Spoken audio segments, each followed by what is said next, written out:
একবার দুবার নয়, রক্তমাংসের এই শরীরে হাতুড়ি দিয়ে আঘাত পড়েছে ৭০ লাখের বেশিবার। এতটাই শক্তিশালী কিউবার লিনো টমাসের নামের এই ব্যক্তি। লাখো আঘাতের পরও যার দেহ রয়েছে অক্ষত। একসময় বক্সিং রিংয়ে ঝড় তোলা লিনো এখন হাতুড়ি দিয়ে নিজের কসরত দেখান রাস্তার পাশে কিংবা পর্যটন কেন্দ্রগুলোতে। কম বেশি যা আয় হয় তা দিয়েই মেটান দৈনন্দিন খরচ।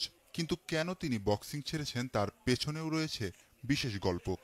মাইক টাইসনের মতো বক্সার হওয়ার স্বপ্ন ছিল লিনোর, প্রস্তুতিও ছিল বেশ। ২৭টি লড়াই জেতেন নকআউটে।